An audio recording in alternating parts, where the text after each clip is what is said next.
지금 1주택자인 분들이 선택할 수 있는 건 두 가지가 있습니다. 오늘도 저희 소치님들의 고민을 상담해드리는 시간을 가지려고 합니다. 네, 항상 저도 정답이 아니기 때문에 꼭 참고만 하시고 하나씩 하나씩 본인의 생각들을 좀 강화시켜 나가셨으면 좋겠습니다. 일단 사연을 먼저 읽어드리도록 하겠습니다. 안녕하세요. 6개월 된 아이를 키우고 있는 평범한 직장인 아빠입니다. 2년 전 결혼 당시 부모님에게 돈을 빌려 광명 사거리역에 역세권 23평 아파트를 6억에 매수를 해서 거주하고 있습니다. 하지만 아이가 태어나고 주거의 기준이 많이 바뀌어서 이사를 가려고 합니다. 현재 살고 있는 광명집은 부부가 살긴 좋지만 아이가 자라기에는 아쉬운 점이 있습니다. 또 아이를 봐주실 수 있는 친정 쪽인 고양시 삼송역 주변으로 가려고 하는데요.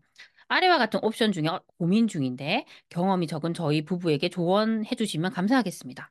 제가 한번 적어볼게요. 이분이 이제 그 전략에 대해서 세 가지를 제시를 해주셨습니다. 우선 첫 번째는 광명에 지금 현재 살고 있는 집을 매도를 하고요. 지금 고양시 삼송역 쪽으로 전세를 가는 전략. 두 번째 전략은요. 광명 집을 매도를 하고요. 광명집 매도하고 어, 고양시에 전세를 살긴 사는데 그 돈, 이 집을 판 돈이 있잖아요. 이 돈을 가지고 타 지역에 전세를 끼고 갭 투자를 한다. 이런 전략이고요. 이 세 번째는요. 광명집을 안 파는 거예요. 광명집을 그냥 전세를 주고 이분들께서도 고양시 삼송역 그 주변에 전세로 가는 전략입니다. 그래서 정리를 해드리면 첫 번째 전략은 일단 광명지구 팔고 고양시 전세에 가니까 나머지 돈은 현금으로 보유를 하시겠죠.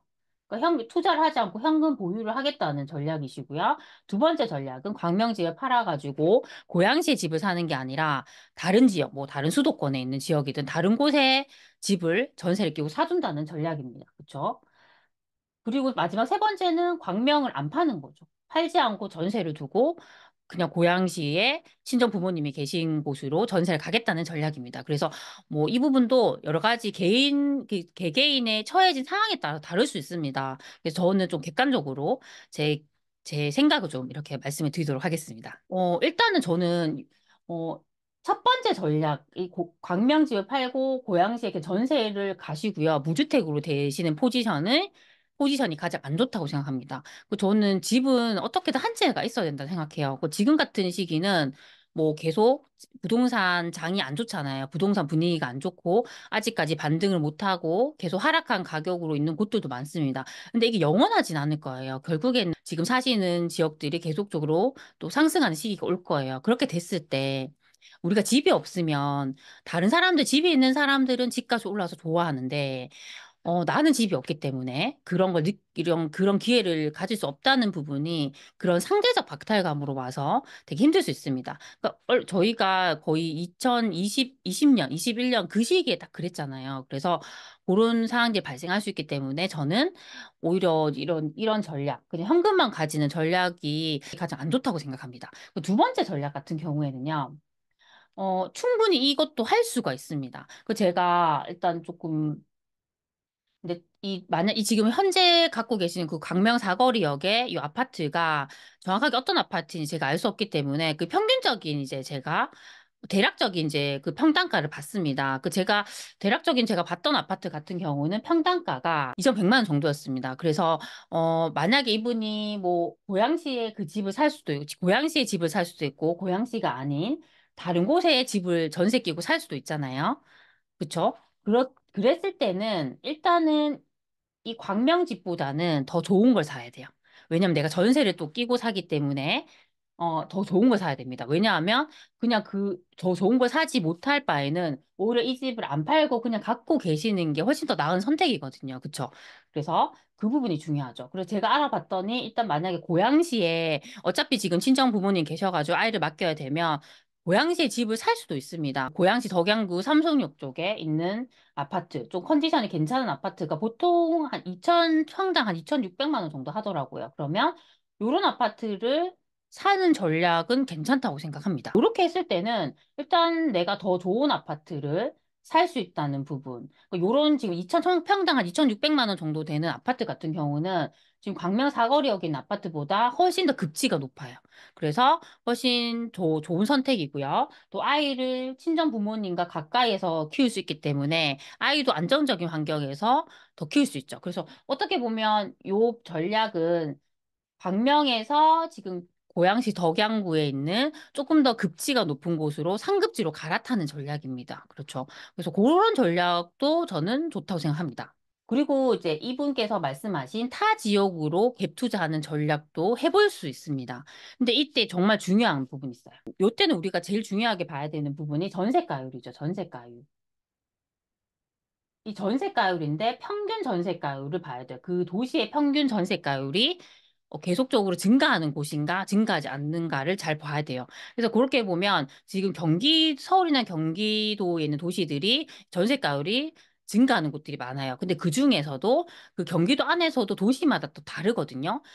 여기서 좀 더 빠르게 전세가율이 증가하고 좀 더 높은 애들이 있어요. 저는 그런 것들을 찾는 게 가장 중요하다고 생각합니다. 그래서 우리가 그런 타 지역의 전세 끼고 매매를 한다 했을 때는 전세가율이 이렇게 증가를 해서 상대적으로 높은 곳들을 보시는 게 좋습니다. 근데 이분이 지금 광명에 갖고 있는 아파트가 6억 정도라고 했잖아요. 그러면 이게 팔아가지고 뭐 전세자금 대출을 받을 수도 있고 얼마 정도 이제 돈을 가용할 수 있는지는 그 상황에 따라 다를 수 있을 것 같습니다. 근데 만약에 나는 한 5억 정도 내가 가용할 수 있어라고 했을 때는 지금 경기도 안에서도요, 전세가율이 상대적으로 높은 도시가 있습니다. 그런 도시들의 대장급 아파트가요, 이 매매와 전세가의 차이가 5억 정도로 또 가능해요. 그렇죠? 그러면 그런 대장급 아파트를 살 수도 있죠. 거기서 조금 더 하나의 급지를 낮추면요, 그 도시에서 급지를 낮추게 되면 3억에서 4억 정도로도 가능합니다. 그렇죠? 그래서 그런 게도 가능하기 때문에 좀 전세가율이 높은 그런 경기도에 있는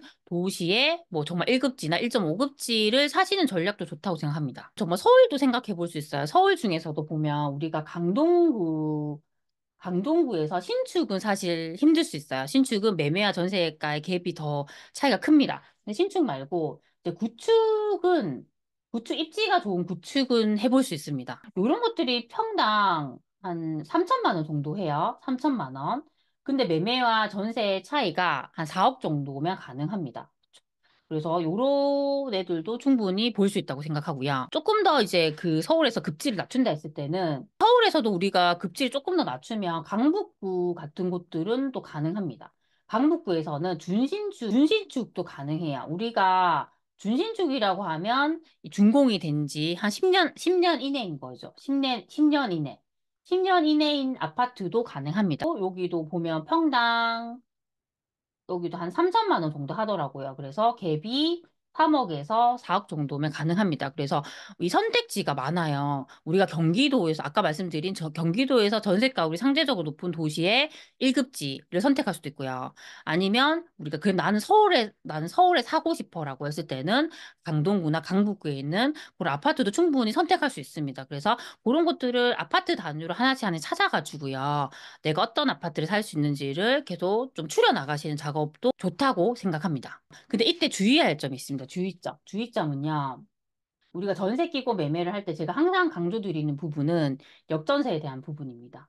그러니까 지금은 뭐 전세가율이 높고 해서 내가 한 3억에서 4억 정도 있으면 이거 사둘 수 있겠구나라고 할 수 있잖아요. 근데 그걸 보유한 동안 역전세라는 건 우리가 예상하지 못하게 발생할 수 있어요. 갑자기 내 공급 예상했지만 이 공급된 물량들이 잘 소진이 안 돼가지고 이게 뭐 전세가가 또 내려간다거나 뭔가 전세 매물이 많아진다거나 뭔가 그런 리스크는 발생할 수 있습니다. 그래서 우리가 항상 전세 끼고 매매를 할 때는 역전세가 발생했을 때 내가 어떻게 그 돈을 마련할 것인가, 내가 혹시 역전세와 관련된 그런 대출이 가능한가, 이런 것에 대한 플랜이 반드시 있어야 된다고 생각합니다. 그리고 저는 아까 마지막 그 세 번째 전략이 그 광명집을 그대로 보유를 한 상태에서 고양시에 전세로 가는 그 전략인데요.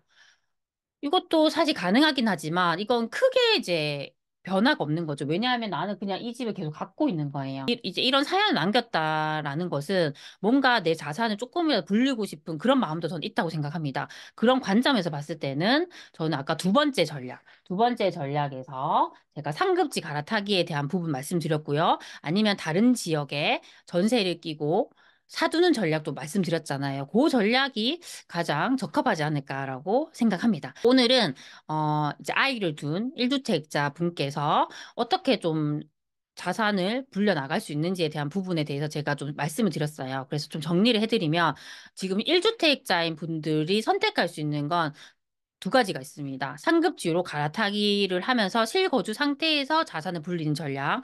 두 번째는 나는 뭐 임대를 살면서 더 좋은 곳에 전세를 끼고 사두는 전략이 있습니다. 둘 다 가능해요. 근데 조금 더 내가 자산을 더 빨리 늘릴 수 있는 것은 나는 조금 더 불편하게 전세나 월세를 살면서 내가 실거주하는 지역이 아니라 다른 지역에 사두는 전략이겠죠. 그러니까 나는 지금 광명에 사는데 내가 서울에 사둘 수 있다고 하면 확실히 그런 수요에 의해서 더 많이 오를 수 있는 부분이 분명 있을 수 있습니다. 하지만 나는 이제 실거주가 중요하라고 했을 때는 그래도 가만히 있는 것보다는 상급지로 이렇게 갈아타주는 전략도 좋기 때문에 그게 실거주냐 아니면 실거주를 분리할 수 있느냐에 따라서 전략이 달라질 수 있습니다. 그래서 하지만 그래도 아무것도 하지 않는 것보다는 어떻게든지 그 두 가지 전략 중에서 하나를 선택하는 게 좋기 때문에 그렇게 좀 나눠서 말씀을 드렸습니다. 제가 이렇게 말씀을 드린 부분들이 저희 소치님들에게 조금이라도 도움이 되셨으면 좋겠습니다. 그럼 우리 다음 시간에 만나요. 안녕.